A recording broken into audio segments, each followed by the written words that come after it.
everyone, it's Holly here, and today I'm sharing with you a couple of the online and digital resources that I use in my homeschool.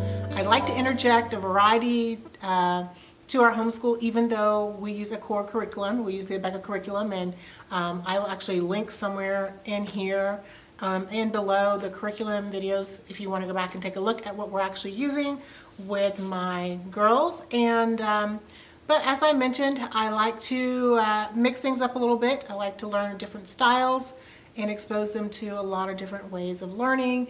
And so we do some digital and online learning as well alongside with our regular core curriculum. And today I'm just sharing with you some of my opinions and my experiences using some of these online tools and resources, and just kind of what I think about them.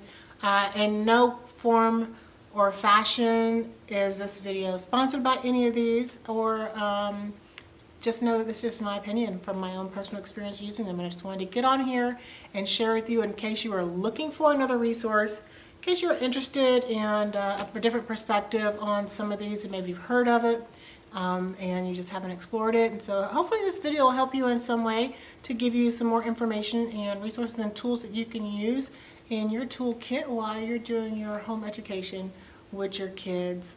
So let's jump right into it, because I have a few of them I want to share with you. The first one is Outschool. Now, I use Outschool a couple of different times, and one of them was for fun. It was kind of a test run. We just did like a 1 day, 1 hour type of class, and it was a history geography class on Ghana. It was a lot of fun, and my daughter liked it, and it was engaging, and she got to get a passport and like travel to Ghana and learn all these great and fun things there. And so that was a lot of fun for her to do, and so that made me go back and say, okay, well, we'll try another subject. This time we'll do something a little bit more core related. And so we did a grammar class with one of the teachers there on Outschool, and what I've learned is that you can find a teacher that you like, and you can just kind of start seeing what courses they're going to offer, and you can sign up for them. And the great thing about it for us that I liked was that the teacher did a really good job of engaging my child throughout the course, and you can sign up for courses that kind of meet your needs. You can pay $10 for a course, or you can spend $300 for a course that runs once a week over several weeks. So there's a lot of variety for you to choose from.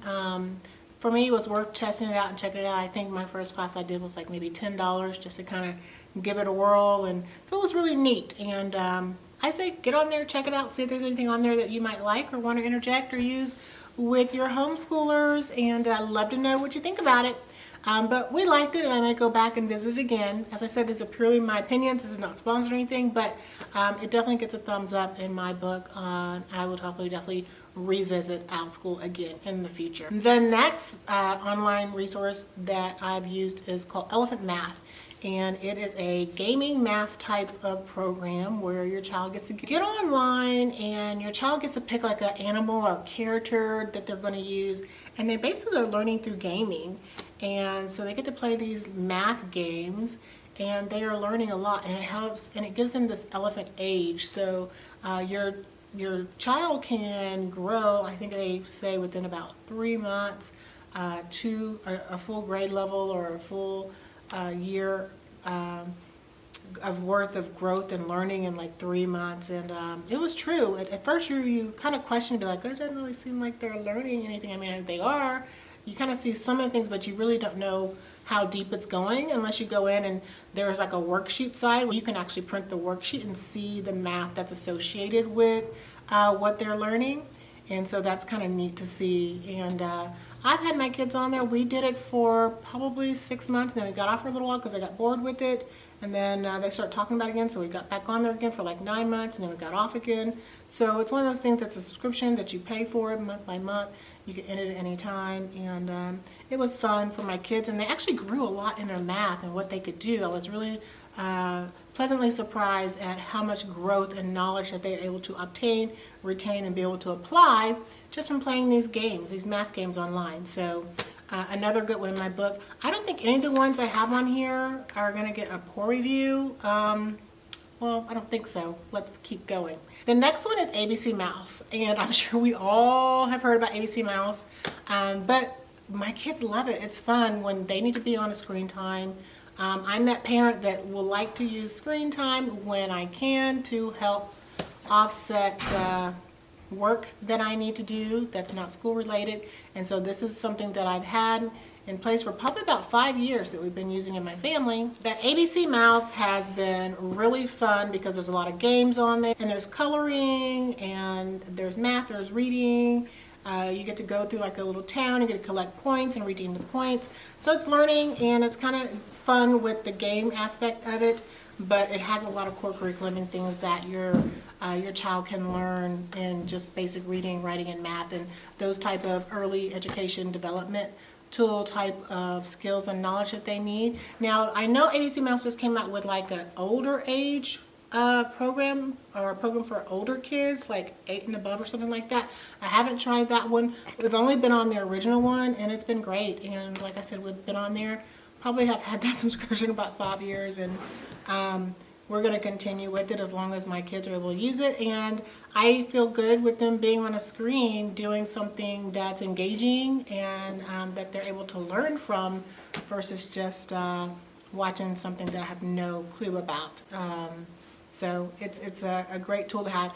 My daughter just let me know that the ABC Mouse one is, I think, Adventure Academy. It's called Adventure Academy for the older kids. With that being said, I'm going to kind of go over into the next online resource I use, which is Khan Academy. Khan Academy is free, but they also take donations because it's like a foundation where you can give to help support them to continue to build this resource and tool for people. But it's math, and they have lessons on there, and they also have an app that they have, which is a lot of fun too, because the app is something that I put on our tablet. And outside of the last one that I used, this one is really good as well because it's engaging, it's colorful, it has characters, and my kids like it, and they can be on a screen and they're actually learning on a screen versus just watching cartoons or other kids play and be creative. They can actually be learning how to be creative themselves. Now, GetEpic is another resource that I've used, and it is online books for your kids. It is a resource where you can register and sign them up. It's a paid subscription which you can use. However, they think I give you like 2 hours a week for free on there if you want to jump on there and try it out. But basically, you can put your child's age in there, and it will make book recommendations for them. There are some read aloud books on there where you could actually click on the books for your kids that are still learning and developing their reading skills, and it will actually read to them. You can also allocate specific books for them to read. And so that's another one. We used that for a little while. We don't use it anymore. I stopped using it because it was kind of harder for me to track and monitor the books that my children were reading. So if that's really important to you, you would want to just load their, I guess, account with the books that you have selected for them, but it doesn't necessarily mean that they can't go and try to find other books and read other things as well.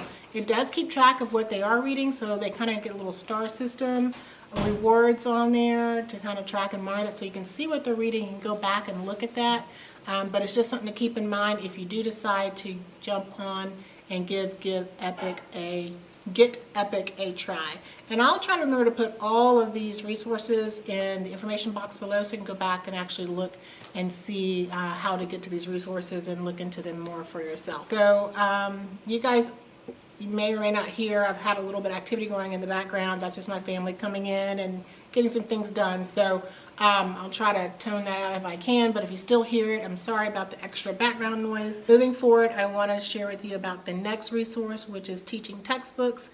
Teaching textbooks is a very reasonable math curriculum, actually, and I have tried its trial. You can get a trial of so many lessons, and there's no expiration as far as how long it takes you to use those trials. But I've continued to use my Becca curriculum, and on some subjects that I wanted to kind of have my daughter review on, or hear a lesson from someone else, I've been able to just find that lesson if it was available and have her go through that.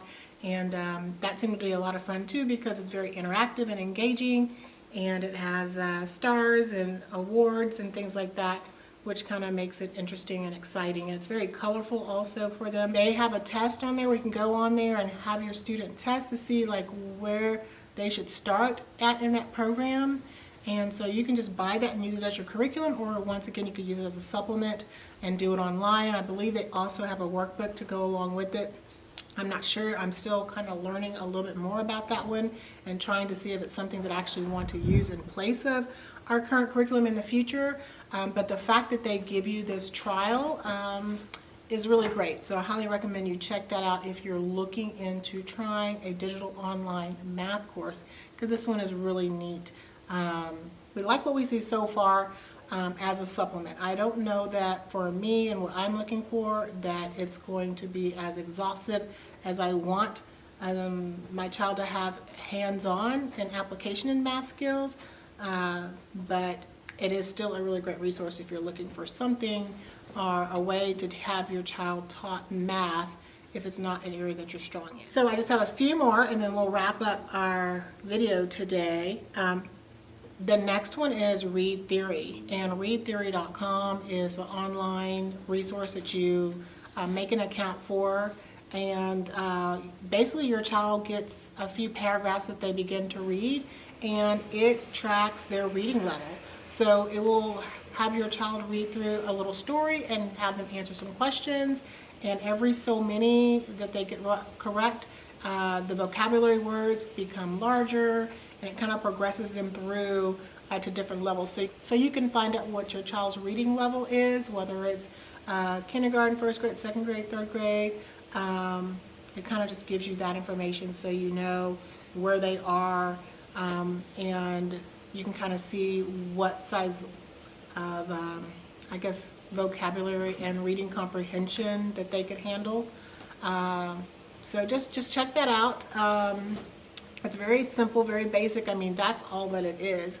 And I don't use it all the time, but I do like to get on there every once in a while, after a while, and just kind of have my daughter go through and do a couple of those reading comprehension tasks and just kind of see where they are, if they are continuing to grow, and to also make sure that she's not falling behind from where she should be. Night Zookeeper is another one that you probably heard of, because I know they've been doing a lot of advertising on there, and it's one where it helps your children with developing their writing skills, and they do, I think, a 1-week trial of theirs, and it was one that I felt like engaged my child in their writing and kind of helped her grow in her ability to kind of be creative and think for herself and develop a story.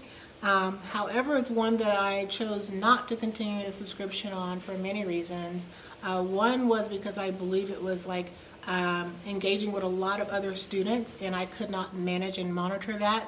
Another one was it just seemed to be a lot of creatures and things like that, and that's not something that I really want to have my child focused on in their writing.